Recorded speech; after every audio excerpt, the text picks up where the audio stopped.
आज मैं तुम्हें बताने वाला हूँ एक ऐसा प्रॉब्लम जिस प्रॉब्लम को स्वयं डॉक्टर तक ठीक नहीं कर सकते हैं। उस प्रॉब्लम की हम लोग बात करते हैं और उस प्रॉब्लम को आज हम लोग सॉल्व करने की प्रयास करेंगे। सबसे पहले समझो कि ओवर थिंकिंग ये जो प्रॉब्लम है, इस प्रॉब्लम को कैसे ख़त्म किया जाए। देखो, ओवर थिंकिंग एक ऐसी चीज़ होती है ना, जो होती तो नॉर्मल है, लेकिन जब ये ओवर हो जाती है ना, तो दिमाग खराब होता है। पहले समझो ओवर थिंकिंग एक्चुअल में क्या होता है। सबसे पहले इस चीज़ को समझो कि थिंकिंग क्या होता है। जैसे कि हम लोग कोई चीज़ सोचते हैं आता है, सोचते हैं, ओके, एक बार सोच लिए बस। नेक्स्ट अब देखो ओवर थिंकिंग क्या होता है, जानते हो कि बार बार उसी चीज़ को सोचना, उसी चीज़ को मन में रिपीट करना, इस चीज़ को ओवर थिंकिंग बोला जाता है। अब ये ओवर थिंकिंग इतना प्रॉब्लम नहीं होता है, लेकिन जैसे जैसे ये ओवर थिंकिंग ओवर से ओवर थिंकिंग हो जाती है, तब प्रॉब्लम आता है। अब बात आती है कि ओवर थिंकिंग एक्चुअल में होती ही क्यों है। ओवर थिंकिंग जानते हो क्यों होता है? क्योंकि फियर ऑफ फेलियर, मतलब कि वो लोग ये सोचते हैं कि अगर मैं फेल हो जाऊंगा तो क्या होगा। मतलब कि एक बार सोच के देखो, फेल हो जाओगे तो क्या होगा? तो कुछ भी नहीं होगा यार।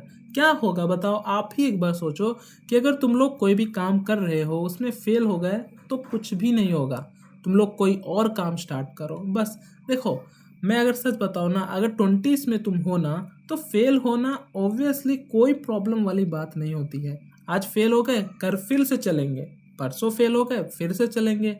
देखो, मैं तुम्हें सबसे पहले बताऊँ ना, अगर तुम लोग अपनी चीज़ को जो तुम करते हो ना, तुम उसको यार, रिजल्ट्स जो होता है ना, वो तुम्हारे हाथों में कभी होता ही नहीं है, तो तुम उसकी चिंता ही क्यों करते हो। जानते हो, फियर ऑफ फेलियर का प्रॉब्लम बस इतना है कि तुम लोग एक्शन नहीं लेते हो और रिजल्ट पे फोकस करते हो, या फिर तुम एक्शन लेते हो लेकिन तुम्हारा ज़्यादा से ज़्यादा फोकस रिजल्ट्स के ऊपर रहता है। बस यही चीज़ नहीं करनी है। देखो, रिजल्ट्स तुम्हारे हाथों में कभी था ही नहीं, तो कैसे तुम्हारे हाथों में होगा। रिजल्ट भगवान के हाथों में रहता है, तो यार वो उनके ऊपर छोड़ दो ना। तो इसमें तुम्हारा फियर ख़त्म, फेलियर ख़त्म। अगर तुम फेल भी हो गए तो क्या हुआ, तुम्हें ऐसा तो नहीं लगेगा कि यार मैंने ट्राई नहीं किया था। तुमने ट्राई किया था लेकिन फेल हो गए। अगर नियति में लिखा होता तो ऑब्वियसली हो जाता ना। तुम्हें वैसे भी पता होगा कि विधि का विधान जो होता है वो होके ही रहता है। बस यही एक चीज़ है यार। मतलब कि तुम्हें समझना पड़ेगा कि जो नियति में लिखा है ना, वही होगा। तुम्हारे हाथों में सिर्फ अपना कर्म करना है बस, और कुछ भी नहीं, और यही करना है तुम्हें। देखो, अब इसमें बताओ मुझे, क्या ओवर थिंकिंग है? कुछ है ओवर थिंकिंग?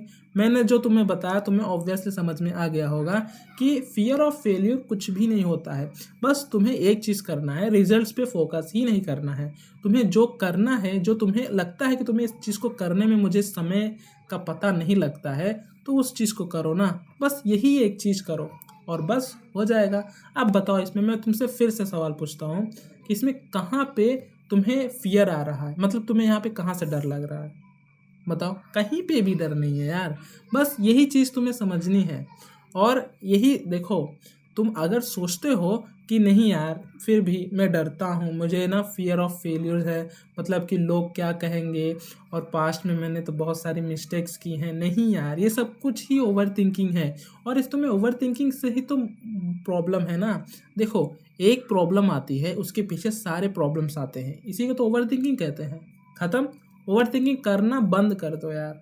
अगर तुम्हें ओवर थिंकिंग को ख़त्म करना है ना, तो यार तुम्हें अपना माइंडसेट को चेंज करना होगा। मैं तुम्हें ऐसा नहीं कहूँगा कि यार, मैं जानता हूँ उसकी डिप्रेशन में ही होते हैं ओवर थिंकर्स। तो यार देखो, फियर ऑफ फेल्यूर और पास्ट में जो मिस्टेक्स हुई हैं, और उसके बाद जो फ्यूचर का टेंशन, ये सब कुछ मत लो यार। अच्छा, एक चीज़ मैं तुमसे सवाल पूछता हूँ, ये जो यूनिवर्स है, क्या इस यूनिवर्स को तुमने बनाया है? मेरे से ये सवाल मैं आपसे पूछता हूँ, क्या यूनिवर्स को तुमने बनाया है? क्या इस बॉडी को तुमने बनाया है? क्या इस फ़ोन को तुमने बनाया है? तुमने कुछ नहीं किया है। बस तुम क्या हो, एक बार समझो अपने आप को। तुम सिर्फ़ और सिर्फ़ एक मीडियम हो, बस। सही और गलत भगवान के हाथों में है। तुम बस एक मीडियम हो। मैं बस यही तुम्हें समझाना चाहता हूँ। अब बताओ, इसमें कर्ता कौन है? आप समझ ही गए होंगे मैं क्या समझाना चाहता हूँ। तो इस तरह से ही चलता है। और कोई चिंता करना किसी का सॉल्यूशन नहीं होता है। चिंता करने से चिंता बढ़ता है। इसलिए दोस्तों, मैं कहता हूँ, चिंता मत करो, चिंतन करो, वो भी भगवान का। ओके, तो यार यही था वीडियो। कैसा लगा आप सभी लोगों को कमेंट में ज़रूर बताना। मिलते हैं कोई और वीडियो में।